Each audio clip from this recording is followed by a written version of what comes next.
can we activate a woke user base if we just go pure woke, be creative, go story heavy? Like, is that something that can be done? Right. And the answer appears to be no.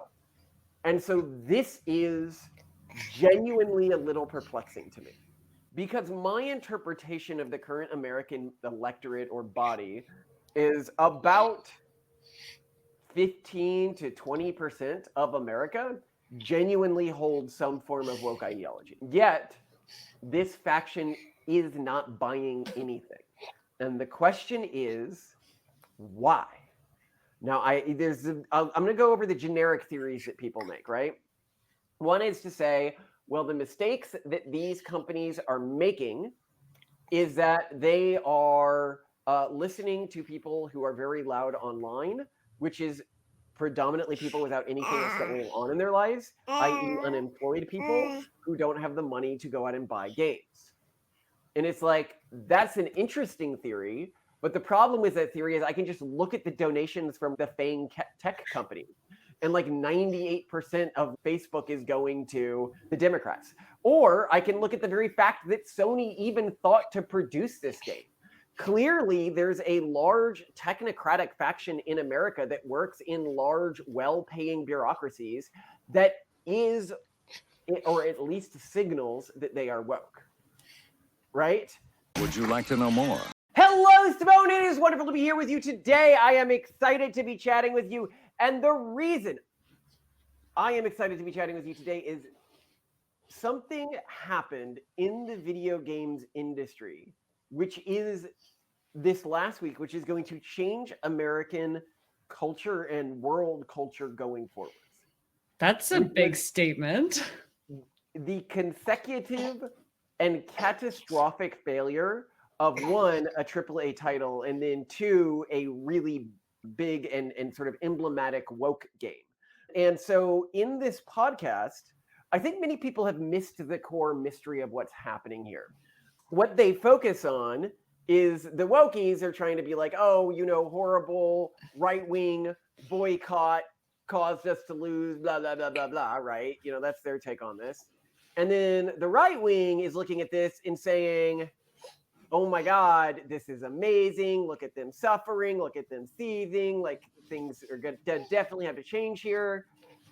And I think what's being missed between these two interpretations is, where is the woke audience? And when I say this, I mean this in a real sense. I'm not saying the woke audience is smaller than woke people expect it to be, right? I'm saying it appears the woke audience is virtually non-existent. And where this was really made clear to me, that was on a Slide Scholars episode right now, and the other guest was a former college professor, and he was talking about all the woke stuff that was happening on his campus. And I was like, wait, we cannot be here gloating about how no woke people exist to buy these products, while at the same time talking about this woke oppressive environment on college campuses. Yeah, right. Where is the woke customer? There's a discrepancy at play. Right. So first, I want to talk about why this is so big, okay? So there have been video game crashes in the past which permanently transformed the industry, like the E.T. game, for people who are familiar with that. Actually, I'm going to quickly look up how many copies sold of that. Yeah, but very famously, I think in the late 80s, that was supposed to be one of the early biggest investment video games ever. I think it maybe had record amounts of investment in its development. And it also obviously was associated with extremely successful IP in the form of the E.T. movie. The video game came out, massive flop. Nobody wanted to play it. And it goes down in video game history as a massive failure. This apparently was worse than that. Well, so let's give an idea of how much worse than that it is, okay? Oh my gosh, okay. So the E.T. video game was developed by a single developer, okay? A single guy made the game, okay? Oh. It sold 2.6 million copies. It flopped so hard, it destroyed the video game industry and forced it to remake itself. This is when the video game industry was in its infancy. Right. Today, the video game industry makes more money than the TV and movie industries combined in terms of cultural impact. Yeah, the consumers are there. So anything, even shitty things, should be making a decent amount of sales. Right. So remember, 2.3 million is what it had sold, right? 2.3 million. Okay, so Concord. This is a game that was a flagship title for Sony, all right? This was a game that had $100 to $200 million in development, a large team working on it, and it was in development for over 8 years. How can something cost that much money? You consider it like a movie budget or something like that. Now you see me. So Sony had so much faith in this game, they acquired the studio that was making it. They made controllers that were themed to go with the game. They made Sony devices, like what are those called again? PlayStation themed to go with the game. So this game was released about a week ago at this point. To great fanfare, apparently. To great non-fanfare, yes. But yes, it right now, concurrently on Steam, has 68 players. The game peaked at 697 concurrent players on Steam. Oh my God. So to compare though, like what's a normal, like a non, maybe we'll say a boutique game, made by an independent developer. How many concurrent players might they have on Steam? Okay, what's a game that you've heard of? That's what I can use. A game from a while ago. I've heard of Skyrim, Grand Theft Auto, okay, Dead Red Redemption because of South Park. Skyrim came out like a billion years ago. Skyrim concurrently right now has over 2,000 people playing it, and it came out decades ago at this point. At least Red Dead Redemption 2 here. 26,000 players right now. This came out like 26,000 players. Okay, how about the Harry Potter game that everyone was like, let's cancel it because that was an anti-woke game. Yeah, okay. We'll say. Let's look for something that recently came out like these because this. Yeah, except why I like the Harry Potter one was because I know it's still on shelves because we saw it this morning, and two, it was supposed to be a game that people who were woke would not play for political reasons. Okay, just like people who were woke would play Concord for political reasons, theoretically. Okay, Hogwarts Legacy. So this game is at that looked fun. Like I would actually 3.5 thousand right now. Okay, and back to Concord. How many concurrent players at its launch? At its absolute peak, it was at 697.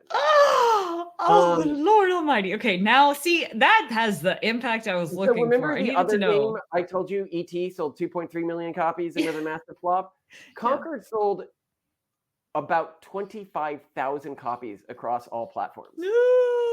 25,000.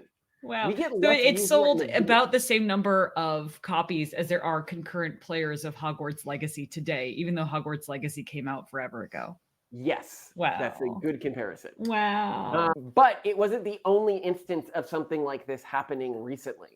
To just, be confusing here. So another one was a game called Dustborn. And right now I'm actually listening to the entire story of the game Dustborn. I'm watching a full walkthrough. Oh. I was like, I want to see how these people think. It is a game where essentially you play...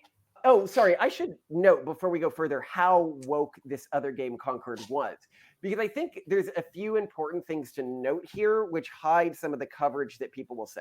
Okay. People will say, first I'll just explain the style of the game. It's basically an Overwatch clone. And people will say, well, we have enough Overwatch clones. And it's like, yeah, but the reason you have so many Overwatch clones is because people keep playing them whenever they're released, right? That's why you have so many Overwatch clones. And people are like, well, Overwatch clones there's free versions of Overwatch clones. And it's like the core way that Overwatch clones work is they charge you to interact with additional characters often. You get the new characters and stuff like that. That's how many of the free-to-play Overwatch clones work. And a new game launching could just be thought of as new characters that people could try and play with. It already exists on the market is not a good explanation for bombing this hard.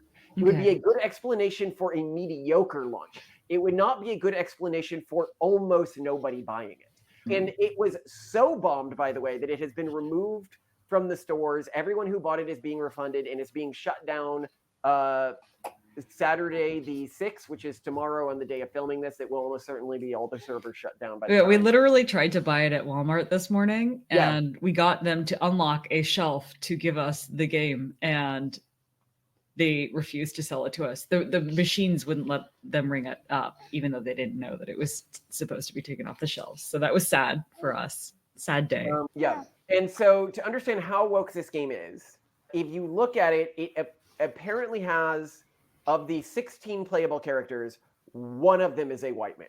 That's impressive, and you know? And the white man is, from what I can tell, I think when they say a white man, it's a green alien character who uses a white person as a skin. Yeah, I'll put it on the screen here. Wait, so it's an alien wearing whiteface.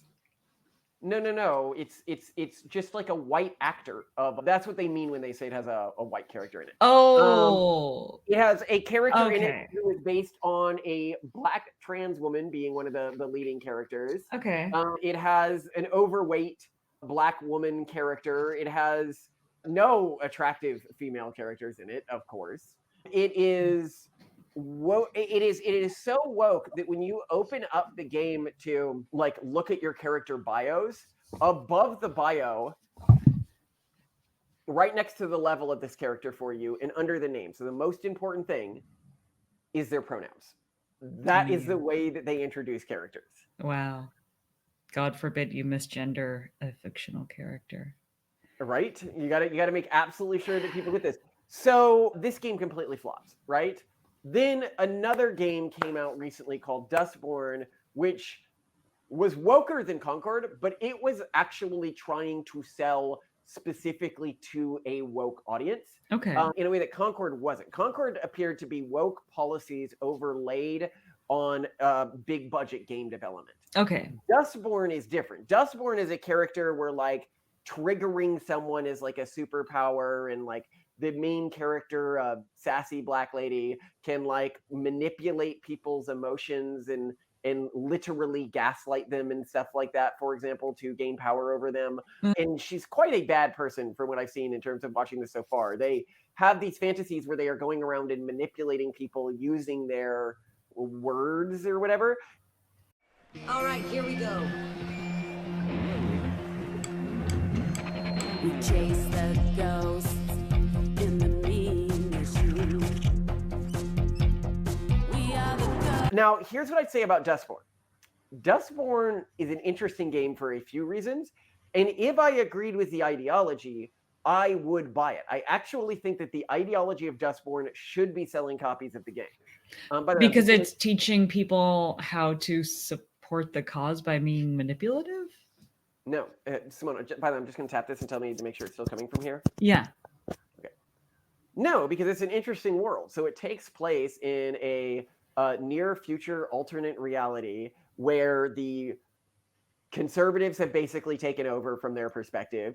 The United States is divided into two factions, both of which this core band that looks like just classic DEI trash heap, right, is fighting against. And one of them is a militaristic post-American government called like I think the Patriots or something, or the Nationalists. And then the other, which controls the other half of America, is called the Puritans. And they're a techno-utopian faction. For the demon inside of you. And I'm like, well, this is cool. It's this world where the Puritans, the techno-Puritans, are out chasing these people with their clean, sleek drone things, which chase these people around. And I'm like, that sounds like us. Okay. Yeah, no, but I love that the wokes are like secretly afraid of like this evil Puritan techno faction. And I'm like, yeah, I like that. They need to be afraid, Malcolm. They know. They know. So I like the world building. It's interesting to me. It's like, okay, this is an interesting, like, you're clearly trying to set up a new world here. If I didn't find your politics so repellent, I might be interested in seeing what you're trying to construct with this. In addition to that, the game looks visually pleasant to me. Okay, so the characters aren't got like Android-based characters. Oh no, the main characters are all ugly, but I mean other than the main characters. It's done in like a Borderlands-y style. But what's interesting about it is the way that they did gameplay, because watching the walkthrough, I'm seeing this. They have combined elements of Guitar Hero and beat 'em ups and sort of word-based choose the right dialogue option, use your powers within dialogue to achieve certain endings that I could see be appealing to people. Yeah. But here's the problem. So this game came out pretty recently. Its current player count was around 8 for the day in terms of peak players for today. 28,000? No, 28. And its top ever was 83 people playing it. It sold fewer than 1,000 copies and likely had between $2.25 and $3 million behind it. Oh dear. Okay. Big loss. Huge loss. Ouch. Yeah, I mean, not as big as the other one in terms of the financial impact, but this one is also interesting to me because this one is like, can we activate a woke user base if we just go pure woke, be creative, go story heavy? Like, is that something that can be done? Right. And the answer appears to be no. And so this is genuinely a little perplexing to me. Now, Why when the whole message for years has been go woke, go broke? Why does this surprise you? Because my interpretation of the current American electorate or body is about 15 to 20% of America genuinely holds some form of woke ideology. Mm-hmm. Yet, this faction is not buying anything. And the question is, why? Now, I'm going to go over the generic theories that people make, right? One is to say, well, the mistakes that these companies are making is that they are listening to people who are very loud online, which is predominantly people without anything else going on in their lives, i.e. unemployed people who don't have the money to go out and buy games.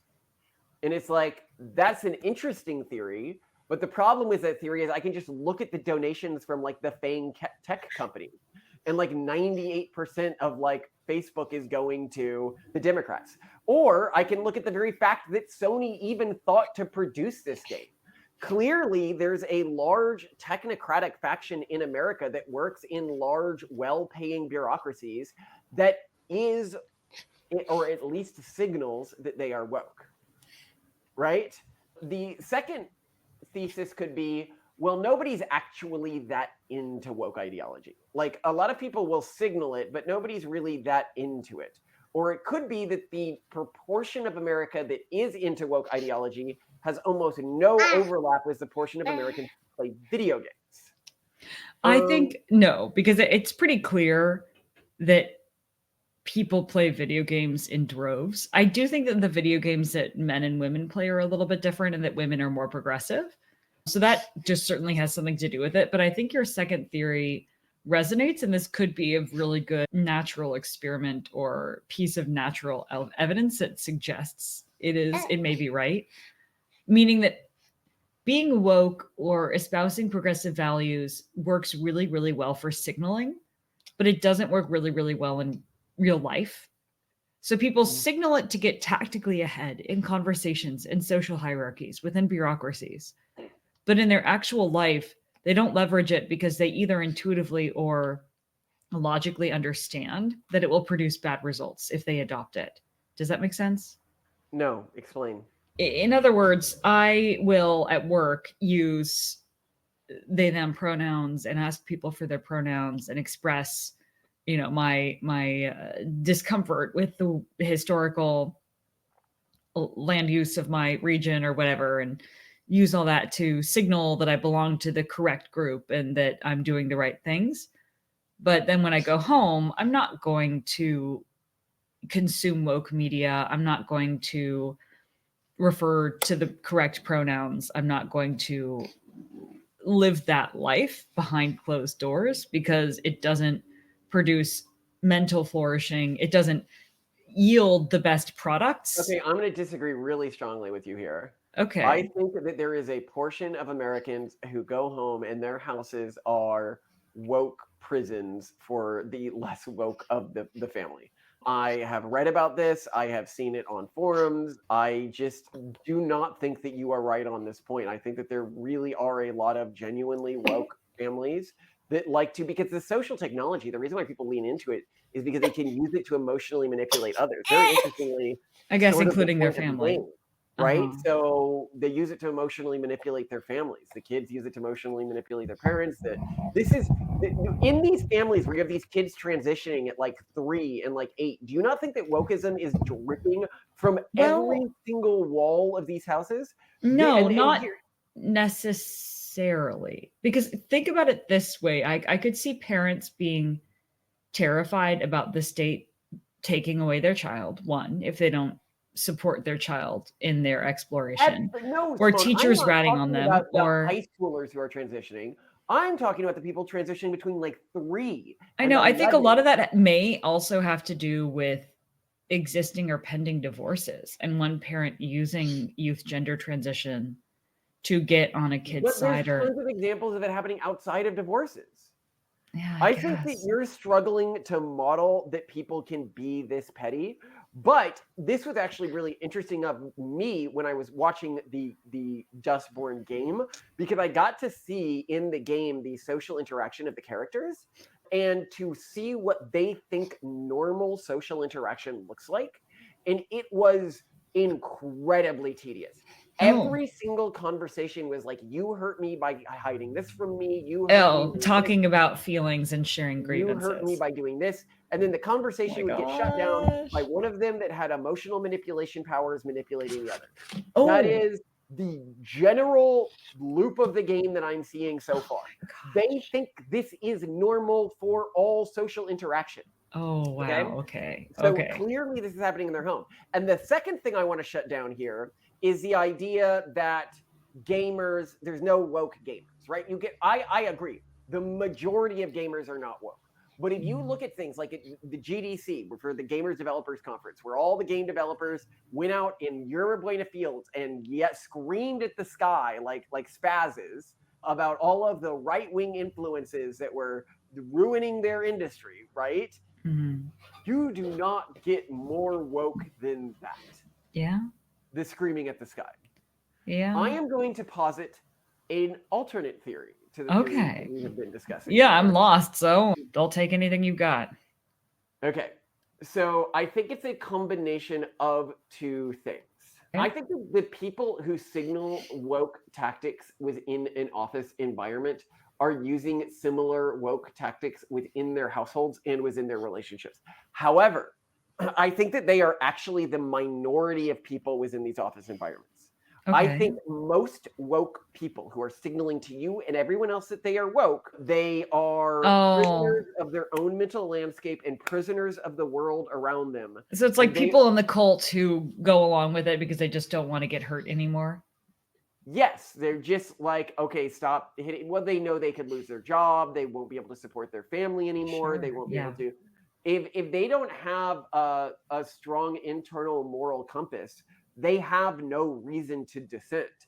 And due to the way cognitive dissonance works, they passively begin to believe the woke things, but they don't actively believe the woke things. They, to your point, aren't actually doing the woke signaling at home in the way other people are. Yeah. They are not the woke police outside of their spouse says something and they're like, hey, you shouldn't say that because it could have these effects on our family. Not you shouldn't say that because of wokeism, right? But like, don't you know we live under a totalitarian state that's constantly policing and everything that's being heard and said? Yeah. So I think that this is one faction, right? And then I think the other faction, which is not insignificant, right? Like if they bought things, they could be a real powerhouse in terms of buyers, right? And this is what's getting me when they're like, our game bombed because it was boycotted by, right wingers, right? It's like, but if the woke audience existed, a right-wing boycott shouldn't have affected your sales numbers this much, right? Apparently, you weren't just boycotted by right wingers; you were boycotted by a woke audience as well. How did that happen? I think that these woke people live in a state of mental internal turmoil that is so high that they struggle to do basic day-to-day functions, and most of their day is really spent in these apology spirals, in these online fights, and in these. So you're saying, oh my gosh, you're saying that woke people are so dysfunctional that they cannot even make time in their day to play a video game. Yes, it is not that they don't have money, because clearly some of them do. They're involved in the manufacturing of these games. They're involved in what's coming out of Hollywood these days. Wow. But I think they live in a state of mental impoverishment and spiritual impoverishment that is so great that they probably cry multiple times a day. They probably see a therapist like once a week. They probably are just barely holding things together. I guess if you go through what actually is required of being a true believer within the progressive movement now, it does involve so much self-victimization that it could be self-victimization to the point of complete dysfunction, to your point. But think about, like, try to model the relationship of people, like, when I try to, you may disagree with this, but like Jen from Fundy Fridays and her husband, because I'm able to see both of them and how they interact.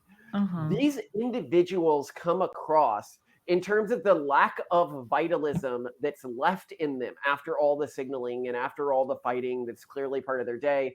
I was actually recently watching Amanda, a famous antinatalist, right, who's also very woke.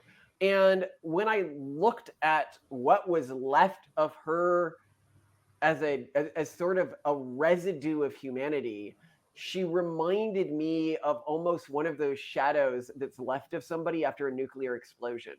Like a ghoulish reminder of what was once human, but is now nothing but residue. Their core vitality and an ability to feel any happiness or engagement with the world has been genuinely blasted from them. And now every moment is dedicated to self-flagellation and a form of self-flagellation. So people who don't know this, if you look at something like the Opus Dei, and we're going to do an episode on them, this is a Catholic sect that's famous for various forms of self-flagellation and like mortification.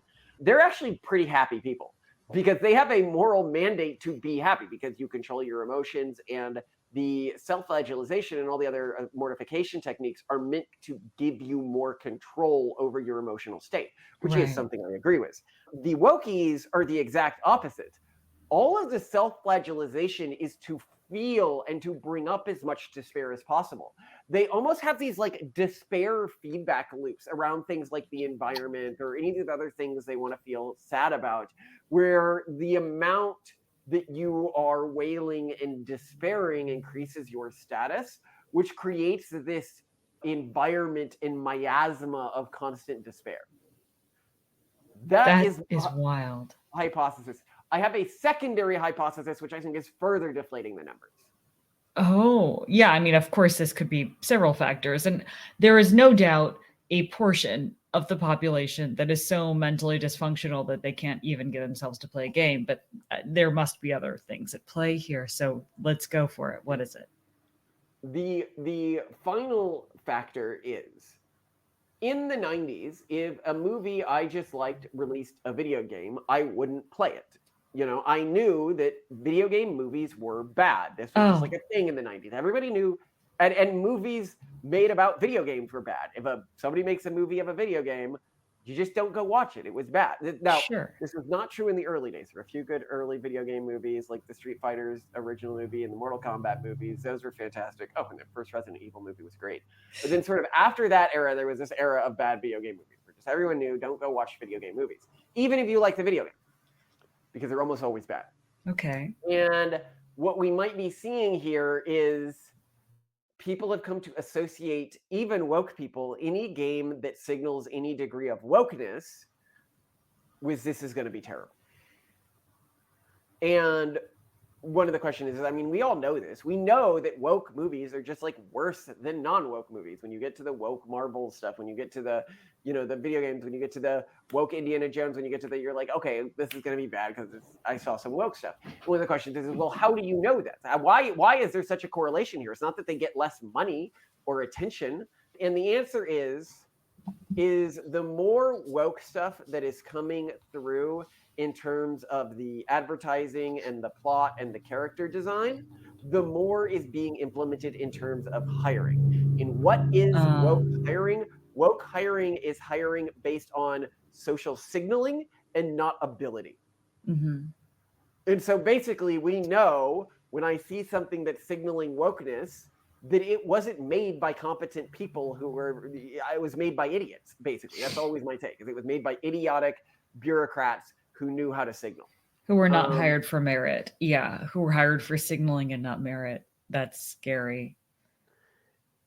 And what this all comes down to at the end of the day, like the reason this could change culture so much is when we talk about how important the video game industry is to culture, if the video game industry does walk back from all of this and begins to see releasing a game that's signaling wokeness like as bad as releasing a game that's signaling blatant racism, because I mean, it is signaling blatant racism, but I mean like what they would consider racism. Right. They understand you have to be afraid to look woke.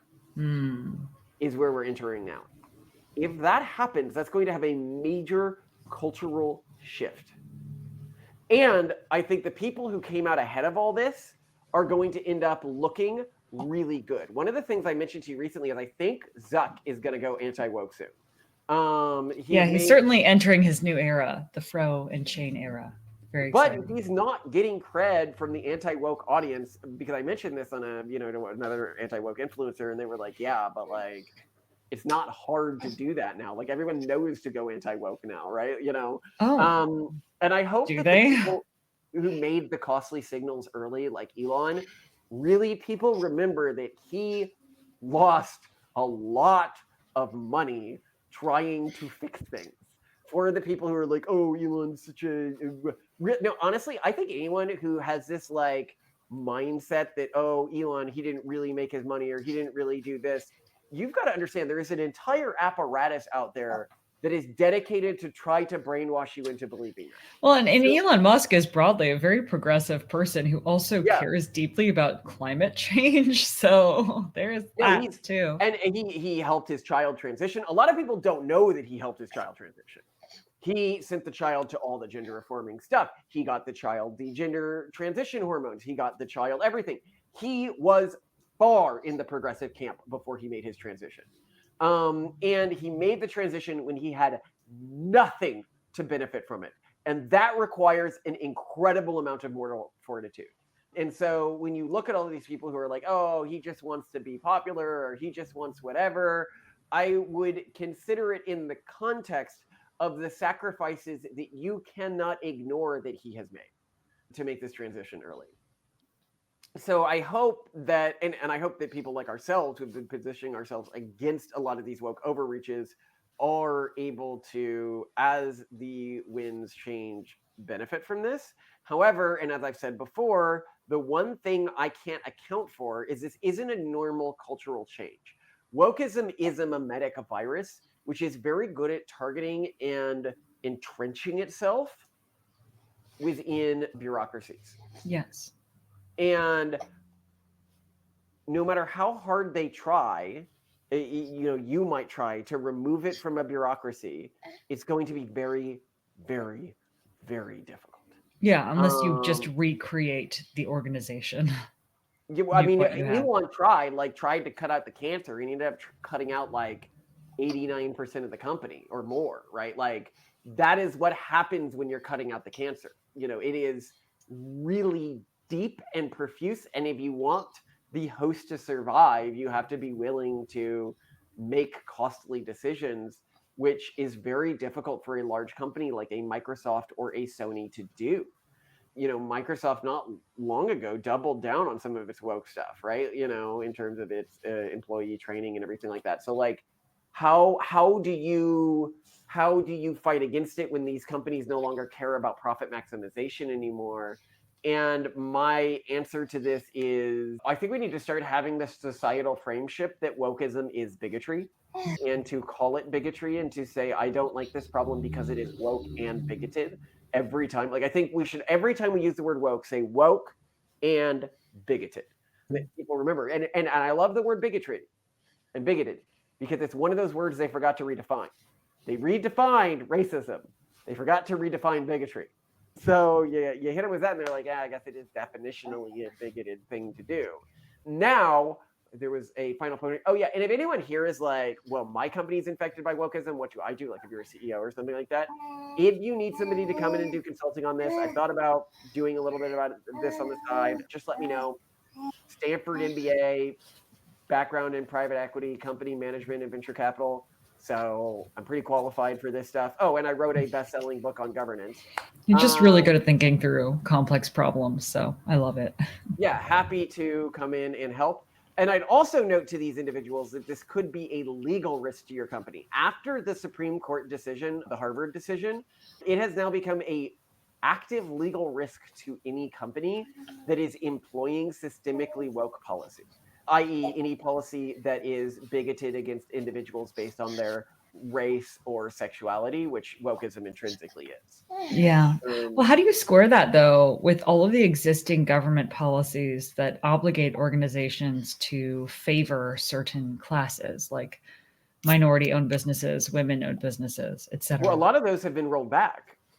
So, like in Not so. California, I'm knee deep in RFPs still for our business that we run, and okay, well, so this stuff is going to be rolled back based on lawyers going forward. and you wouldn't believe it. I was actually in an RFP call this morning, and like some of the other businesses, one was literally called diversity travel. I'm not kidding you. Diversity travel. Diversity travel. Yeah.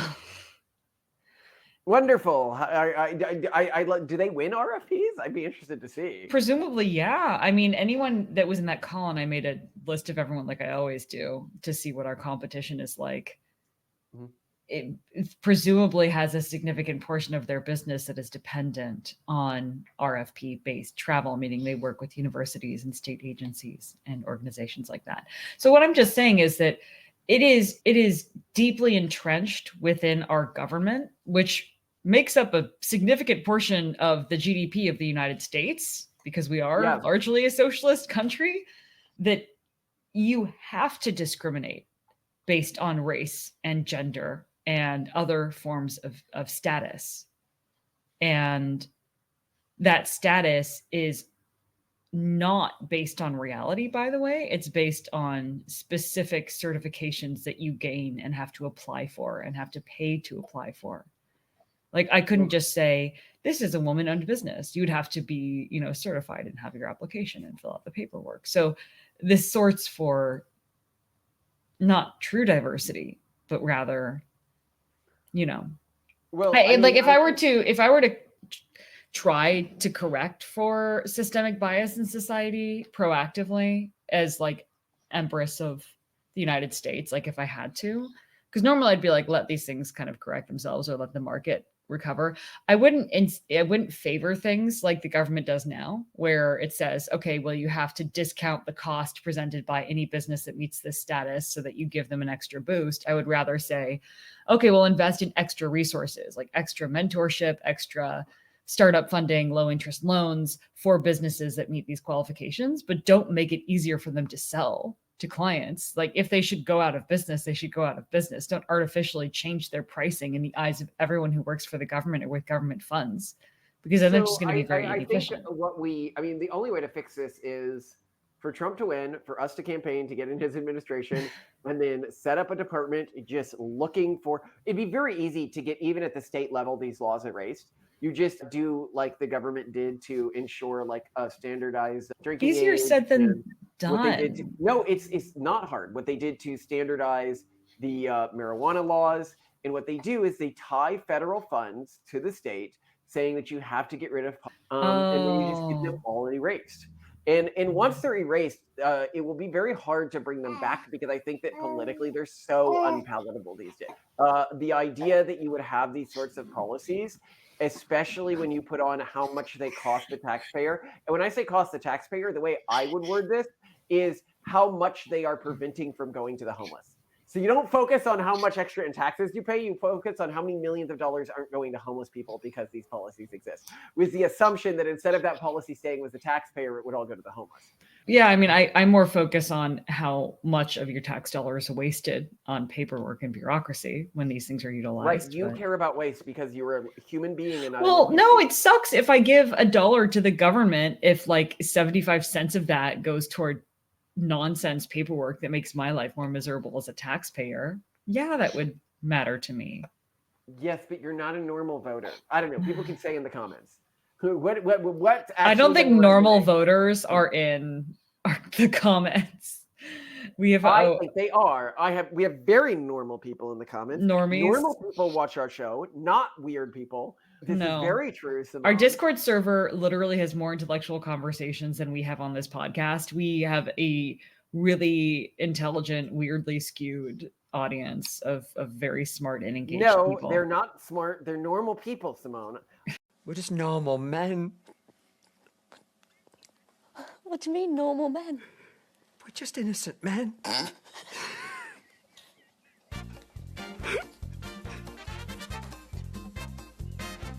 I have worked very hard to build a normal audience with normal, not weird people. Okay? They are normal men, Simone. Normal. Our audience is normal men, just like they say on side scrollers. They are just trying to live a normal life, okay? Like Trump and JD Vance. JD Vance swears he's not weird. He is the weirdest. I like him. I wish they would just like embrace the weirdness of their thing. I love our Revenge of the Nerds episode on this because that's the way I feel about like the left right now. Democrats and the Harris campaign now deploying a new adjective to blast the Republican ticket. Some of what he and his running mate are saying, well, it's just plain weird. Get those nerds! I mean, on the other side, they're just weird. Nerds!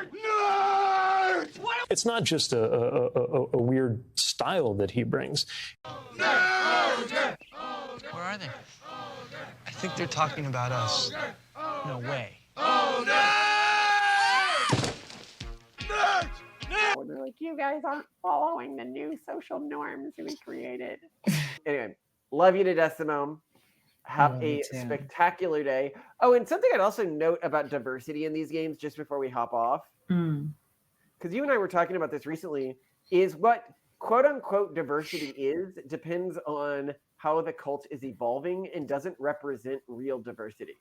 So if you look at modern diversity, and you can look at this in shows, basically Hispanic people don't exist.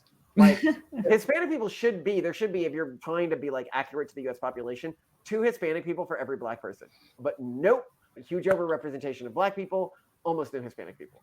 But then the other thing that's really interesting is the disabled group, right? So I was watching the Magic School Bus recently, and there was a little kid in a wheelchair, and I was like, oh yeah, little kid in a wheelchair. Like, I remember you. You play basketball and do lots of cool wheelchair tricks. And kind of funky and no engineering. You all know the guy. He was in everything for a while. In the Kid in a 90s. wheelchair, right? Yeah. But kid in a wheelchair disappeared. He is not part of diversity crew anymore. There is no more kid in a wheelchair. Yeah,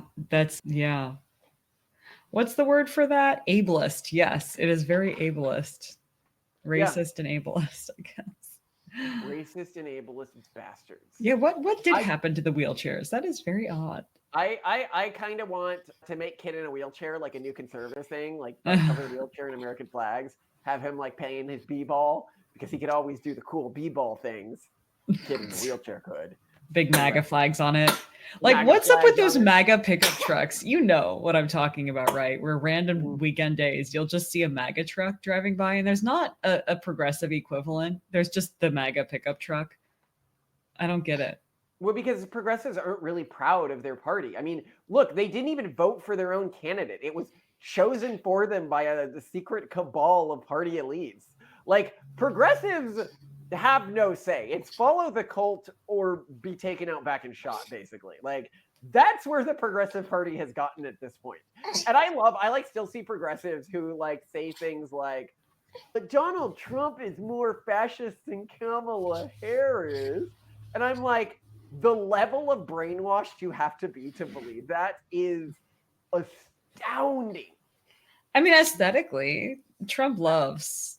He's, No, aesthetically, but like in terms of their actual actions and policy. I don't. But look at this. Everyone's saying that the United States general election campaign is run on vibes right now.